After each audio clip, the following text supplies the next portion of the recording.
하나님 말씀은 창세기 41장 37절부터 45절 말씀입니다. 37절부터 40절 말씀을 합독하고 창세기 41장 37절부터 45절 말씀을 보겠습니다. 우리 37절부터 40절 합독하겠습니다.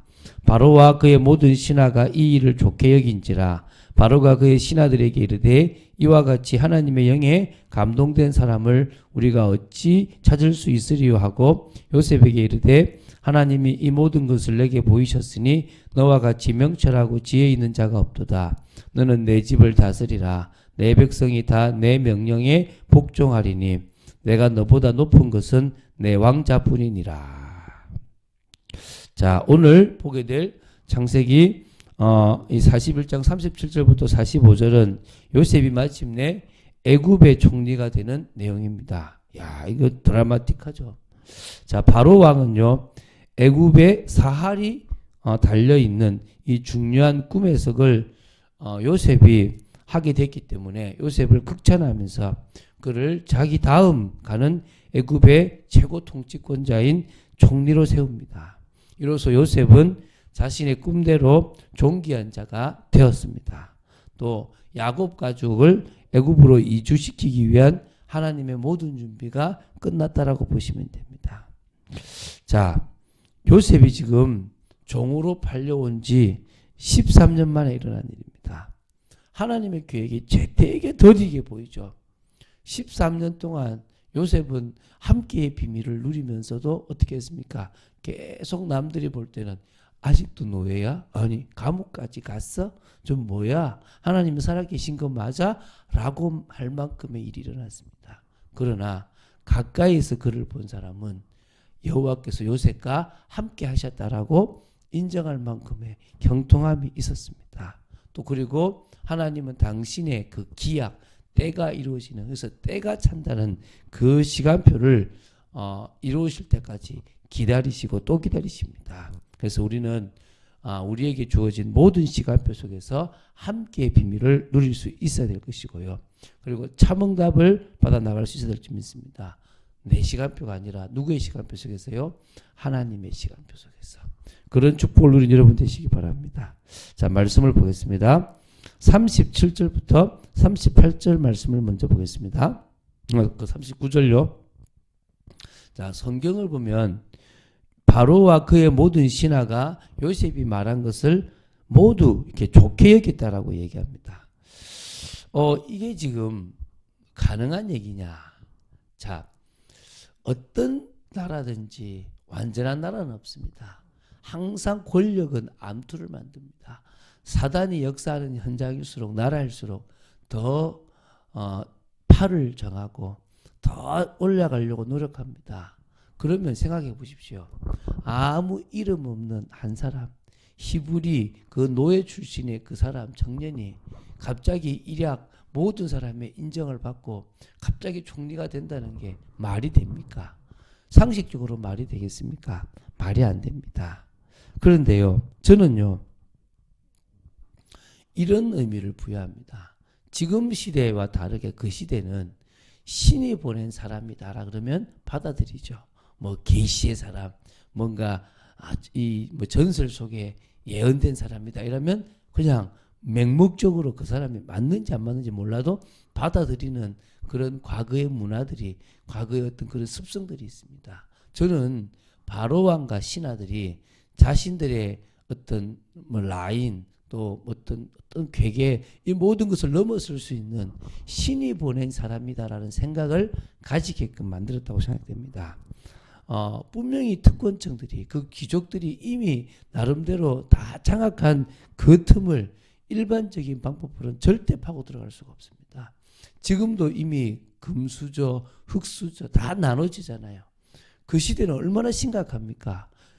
지금도 인도나 이런 데는요, 이 카스트 제도가 탁 체계가 돼 있어서 올라갈 수가 없어요. 기적입니다, 그거는.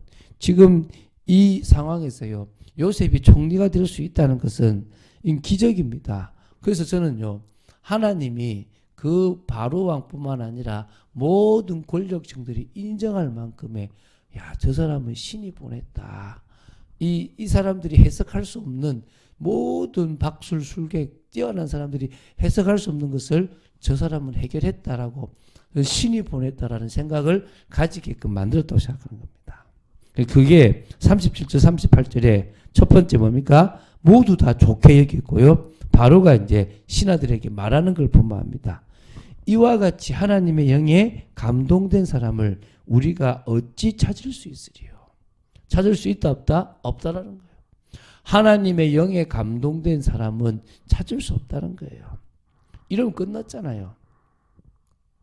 이게 지금 하나님이 해 나가신 방법인 거예요. 그래서 이제 요셉에게 이야기합니다. 하나님이 이 모든 것을 내게 보이셨으니 너는 하나님의 사람이다. 하나님이 보낸 사람이다. 이 말이죠. 너와 같이 명철하고 지혜 있는 자가 없도다. 하나님이 너에게만 능력을 주셨다라고 얘기하는 겁니다. 이게 지금 그 당시에 모든 것들을 활용하시는 하나님의 방법이라고 생각하시면 됩니다. 다 무릎 꿇을 수밖에 없는 방법인 거죠. 자, 40절부터 43절입니다. 이제 바로 왕은 애굽이라는 나라를 위해서 이 나라가 멸망하지 않기 위해서 아주 큰 결단을 내립니다. 강한 왕권을 가지고 중요한 결단의 명령을 내린다고 봅니다. 너는 내 집을 다스리라. 내 명령이 다 너의 명령이 내 명이 복종할 것이다. 내가 너보다 높은 것은 내 왕자뿐이다. 실권을 다 줘버립니다. 너하고 나하고 이 애굽이란 나라를 살리자. 내가 너를 나 다음으로 세우겠다라고 딱 네가 하는 명령이 곧 나의 명령이다라고 한 거예요. 야, 이 보십시오. 바로 왕은요 요셉을 애굽 온 땅의 총리가 되도록 임명했습니다. 일개 히브리 출신의 노예 청년에게 애굽의 모든 왕권을 그러니까 다 줘버립니다. 권한을 다 준 거예요. 이 정도로 대단하고 확실한 결단입니다. 이런 걸 볼 때 그 당시 바로 왕은 현명한 왕이었습니다. 모세 시대의 바로 왕은요 진짜 멍청한 왕이었고 요셉 시대의 바로 왕은 어떤 왕이라고요? 가장 현명한 왕이었습니다. 그 짧은 시간에 위기를 파악했고 그 짧은 시간에 그 문제를 해결할 수 있는 가장 확실한 방법을 안 겁니다. 신이 보낸 저 사람을 통해서 이 나라를 세워야 된다. 그래서 결단 내렸죠. 애굽의 총리가 되도록 확실한 권한을 줍니다. 바로 자신이 가진 자신의 인장 반지를 빼어 요셉의 손에 끼우는 겁니다. 그 도장이 찍히면 도장이 찍힌 반지는 찍는 순간에 권한을 발휘하는 겁니다. 당시의 인장 반지는 눌러서 자국을 남기는 도장으로 사용되었습니다. 반지에는 소유자의 이름이나 상징이 새겨져 있다고 보시면 되겠죠. 반지를 타인에게 주는 것은 소유자의 권한을 대신 행사할 수 있도록 모든 것을 맡기는 것입니다. 그래서 반지를 빼어서 줬다는 말은 애굽을 총리하도록 다스리도록 그 손에 끼워 주었다는 의미가 있습니다. 그럼 이 말은 요셉이 스스로 칙령을 써서 도장을 찍어서 하면 요셉이 한 대로 요셉이 원하는 방식대로 다 할 수 있는 법적 권한을 허락한 겁니다. 그리고 이제 뭐냐? 바로 왕은 전 이스라엘 백성들에게 요셉을 총리로 소개합니다. 높이는 겁니다. 세마포 옷을 입힙니다. 노예 옷이 신분의 옷이 아닙니다. 세마포 옷을 입힙니다. 금사슬을 목에 겁니다. 최고의 영광을 드러내준 겁니다. 그리고 자기에게 있는 버금술에 자기가 타는 버금술에 그 수레에 태워서요 군중들 앞으로 지나가게 하면서 외칩니다. 엎드려라 라고. 엎드려라. 그 애굽의 많은 백성들이 누구 앞에 엎드립니까? 요셉 앞에 엎드립니다. 환호하게 되겠죠. 누굽니까? 바로 애굽 전 지역을 다스릴 총리가 된 요셉인 겁니다. 오늘 이게 여러분에게 보여져야 됩니다. 완전 인생의 대역전입니다. 노예로 살았던 또 감옥에 갔던 이 요셉이 졸지의 총리가 됐습니다. 보디발보다 높습니다. 보디발의 아내가 두려워해야 될 그런 상황이 생긴 것입니다. 여러분 여기서요 사람들은 이 요셉을 보면서 인생 대역전을 꿈꿉니다. 아, 하나님 믿으면 저렇게 올라가겠구나. 여자들은 신데렐라와 같은 꿈을 꾸겠구나. 착각하지 마십시오. 여러분의 인생에 하나님의 가치가 아니라 세상의 가치가 있다면 하나님은 여러분을 요셉처럼 인생 대역전의 인생으로 만들지 않습니다. 하나님이 쓰실 일이 있으면 하실지 모르지만 대부분 안 하시게 돼 있습니다. 이유가 무엇입니까? 가치가 다르기 때문입니다. 세상 사람들이 인생 대역전 하려고 하는 가치와 요셉이 붙잡은 가치는 다릅니다. 오늘 여러분의 인생이 바뀌시기 바랍니다. 44, 45절입니다. 이제 마지막으로 이 바로 왕은 다시 한번 정리합니다. 나는 바로라. 나는 이 나라의 최고다. 애굽 땅에서 너의 허락 없이는 수족을 놀릴 자가 없으리라. 내가 한 말은 곧 법인데 내가 너를 총리로 세웠다. 모든 수조 하나까지도 너의 권한 안에 될 것이다. 여러분, 이런 걸 기뻐하지 마세요. 요셉은 이게 안 기뻐요. 왠 줄 아십니까? 요셉은 총리가 되는 목적이 창세기 15장의 언약이 이루는 거예요. 여러분이 이루시면 됩니다. 이제 요셉을 기족사회에 안착시킵니다. 그래서 이름을 바꾸었어요. 뭐라 바꿉니까? 여기 보면 나오잖아요. 사분낫 바네야. 이게 무슨 말입니까? 하나님께서 말씀하시니 그가 살았다. 이런 의미입니다.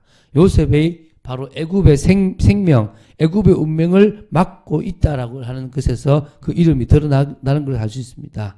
그리고 이름을 바꿨다, 애굽식으로 바꿨다는 말은 애굽 사회에다가 집어넣었고요. 그리고 온 제사장이라는 귀족청의 뭡니까? 딸, 바로 보디베라라는 사람의 딸을 아내로 줘서 결혼하게 합니다. 동화시키려고 했겠죠. 애굽에서 가장 애굽인다운 모습을 가지려고 합니다. 사실은 요셉은 애굽인이 되는데 관심이 없습니다. 그게 나중에 보시면 압니다. 자, 그리고요. 그리고 이제 영향력을 줄 수 있는 사람으로 만들어 갑니다. 여러분, 우리의 관심이 중요합니다. 우리는요, 세상의 것, 성공에 관심을 두고 살아가면 안 됩니다. 오직 하나님과 함께하는 비밀, 소망을 위해 언약을 이루는 삶을 살아가야 될 줄로 믿습니다. 사실적으로 하나님의 뜻과 계획을 이루는 귀한 여러분 되시기를 주 예수 그리스도 이름으로 축원드립니다. 그래서 정말 말씀 따라 눈에 보이는 소망이 아니라 보이지 않는 소망을 두고 살아가는 저와 여러분 되시기를 주 예수 그리스도 이름으로 축원드립니다. 주는 그리스도시요 살아계신 하나님의 아들이심을 고백합니다. 믿음으로 나아갑니다. 말씀 붙잡고 나아갑니다. 오늘 우리는 이 총리가 되는 데 관심 있는 것이 아니라 하나님의 언약이 반드시 성취되어지기 때문에 하나님의 언약을 붙잡는 데 관심 가지며 하나님이 원하시는 일에 쓰임받기를 간절히 소원합니다. 그럴 수 있도록 저희들을 붙잡아 주시고 역사하여 주시옵소서. 주 예수 그리스도 이름으로 기도드립니다. 아멘.